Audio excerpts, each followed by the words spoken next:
Bienvenue sur Africa 24 dans cette nouvelle édition du QG Weekend. Voici les titres de l'actualité. J-1 avant le premier tour de l'élection présidentielle du 24 février au Sénégal. L'occasion d'évoquer le bilan du mandat de 7 ans du président sortant Macky Sall, candidat à sa propre succession.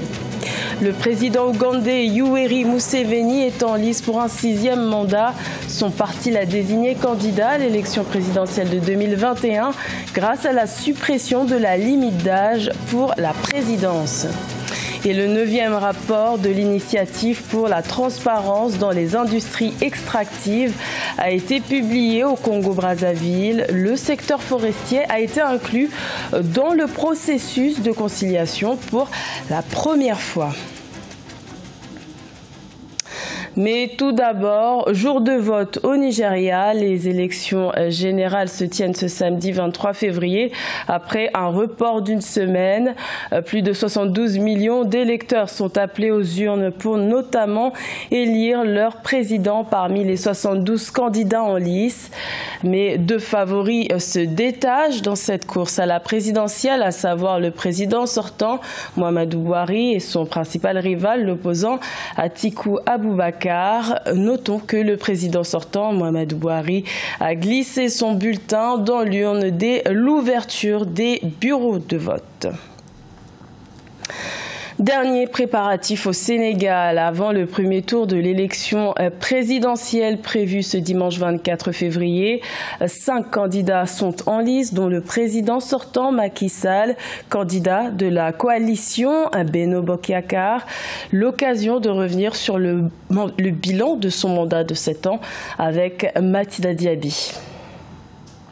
Même s'ils sont convaincus de la réélection de leur leader au soir du 24 février 2019, nombreux sont les partisans du président sortant Macky Sall qui estiment que quelle que soit l'issue du scrutin, il n'aura pas laissé le Sénégal inchangé. Le développement de plusieurs infrastructures telles que le train express régional ou l'autoroute Ila-Touba compte parmi les réalisations majeures de son mandat qui s'achève. Il a apporté dans ce pays des choses nouvelles. La bourse de sécurité familiale, c'est quelque chose de nouveau où on aide une famille démunie à avoir de quoi vivre. Dès son arrivée au pouvoir, Macky Sall a engagé plusieurs mesures pour réduire le coût de la vie des Sénégalais. En 2016, la réforme constitutionnelle ouvre les élections aux candidats indépendants, modernise le rôle des partis, réduit le mandat présidentiel à 5 ans et accroît le contrôle de l'action gouvernementale. Il a apporté une nouvelle manière de gouverner. La première des choses, c'est que pendant 7 ans, nous avons gouverné avec la plus large et la plus durable des coalitions qui existent, que j'ai jamais vu moi, en Afrique ou ailleurs.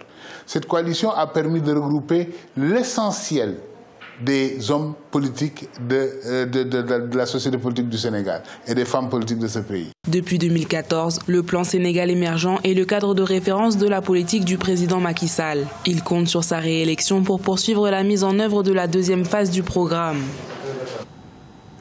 Un potentiel 6e mandat se dessine pour le président ougandais Yoweri Museveni. Ce dernier a été investi candidat le 20 février par le parti Mouvement de la Résistance nationale en vue de l'élection présidentielle de 2021. Et malgré ses 74 ans, cette option est possible puisque la limite d'âge de 75 ans pour pouvoir être président a été supprimée fin 2017. Nathalie Mo. Les perspectives pour un 6e mandat se précisent. La trajectoire est officiellement prise par le président ougandais Yoweri Museveni pour l'élection présidentielle de 2021. Le parti au pouvoir, le Mouvement de la Résistance nationale, a réitéré sa confiance à son leader le 20 février 2019. Décision qui se présente comme une investiture en bonne et due forme. Dans le principe, tant que la Constitution ne l'interdit pas, le président sortant est en droit de se présenter. Donc il faut travailler sur d'autres dimensions, à savoir mobiliser suffisamment d'Ougandais pour les convaincre de ne plus accorder leur confiance au président actuel à travers le suffrage universel.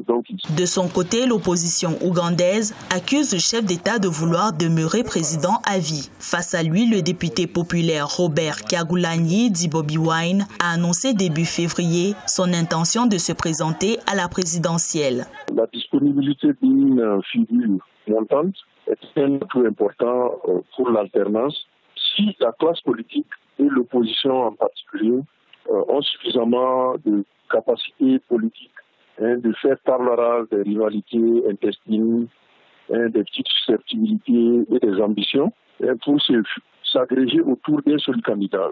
Pour les observateurs, l'investiture du président Museveni est une formalité. Selon ces derniers, c'est une nouvelle étape que franchit l'actuel chef de l'État pour rester perpétuellement au pouvoir après la levée du verrou de l'âge présidentiel en juillet 2018. La République du Congo a adhéré à l'initiative pour la transparence dans les industries extractives en 2004. Son 9e rapport a été publié le 20 février en conférence de presse à Brazzaville et pour la première fois, l'enquête s'est intéressée au secteur forestier. Plus de détails dans ce reportage de notre correspondant Deva Panzou. Le 9e rapport ITIE publié par le Congo couvre la période allant du 1er janvier au 31 décembre 2016. Les exportations du secteur extractif ont généré 2077 milliards de francs CFA avec 93,9% provenant des hydrocarbures et 652,8 milliards de revenus dont 97% provenant du pétrole. Ce 9e rapport de l'ITIE inclut pour la première fois le secteur forestier. Le gouvernement de la République a demandé une extension dans la production de son rapport. Pour la première fois, dans un document de ce niveau, on donne les chiffres des investissements qui sont faits dans le domaine pétrolier. Selon les autorités, ce rapport a révélé des avancées significatives, notamment la divulgation des coûts pétroliers, des données sur les ventes des parts d'huile de l'État. Toutefois, la faible participation des entreprises extractives dans le processus de rapportage de données, soit 10 sur 70, et l'absence de déclaration certifiée par un auditeur externe constituent encore des limites à surmonter. Pour la participation, pourquoi il y a eu 10, que 10 c'est principalement justifié par le délai très serré dans lequel le rapport a été préparé. On a eu les chiffres, mais il n'y a pas eu la certification pour quelques-unes. L'incapacité de production de ce rapport au 31 décembre 2018 de manière théorique faisait en sorte que le Congo soit suspendu. Le 9e rapport ITIE Congo a impliqué 70 sociétés extractives, dont 31 sociétés pétrolières, 20 sociétés forestières et 19 sociétés minières et 9 administrations publiques. En novembre 2018, le gouvernement français a annoncé l'augmentation des frais d'inscription à l'université pour les étudiants étrangers, une mesure qui avait provoqué un tollé, notamment auprès des étudiants africains qui représentent plus de 40% des étudiants étrangers en France. Mais depuis le 15 février 2019, cette mesure ne s'applique pas aux étudiants tunisiens qui sont exonérés de frais d'inscription. Les explications dans ce sujet de la rédaction. C'est au total plus d'une dizaine de milliers d'étudiants tunisiens qui est dispensé depuis le 15 février de la majoration des frais d'inscription aux universités françaises. Une décision prise en parallèle de l'augmentation des frais de scolarité pour les étudiants étrangers dans les universités, annoncée en novembre 2018 par les autorités françaises. Nous avons demandé une exonération importante pour les étudiants tunisiens qui font leurs études en France. Nous avons d'abord obtenu une exonération pour tous les étudiants actuellement en France, c'est-à-dire à peu près 12 000 étudiants qui ne subiront pas la majoration tant qu'ils sont en fin de cycle. L'exonération de frais de scolarité accordée aux étudiants tunisiens relance le débat sur la situation des étudiants africains en France qui s'estiment laissés pour compte. Cette mesure était de dire que les parents des étudiants étrangers non européens vivant en France ne paieraient pas d'impôts. Il serait donc injuste que les étudiants étrangers payent au même titre que les étudiants français. Il a exonéré en même temps les étudiants tunisiens, sachant que, à notre connaissance, les étudiants tunisiens sont également des étudiants étrangers. Il y a une contradiction. Après, c'est des jeux diplomatiques. La stratégie nationale française d'attractivité des étudiants internationaux prévoit désormais de faire passer les frais de scolarité pour les étudiants étrangers de 170 à 2770 € en licence et de 243 ou 380 à 3770 € en master ou en doctorat. Des frais d'inscription qu'au moins 10 universités ont refusé d'appliquer. Dans le reste de l'actualité, le festival panafricain du cinéma et de la télévision de Ouagadougou, le FESPACO, débute ce samedi 23 février au Burkina Faso.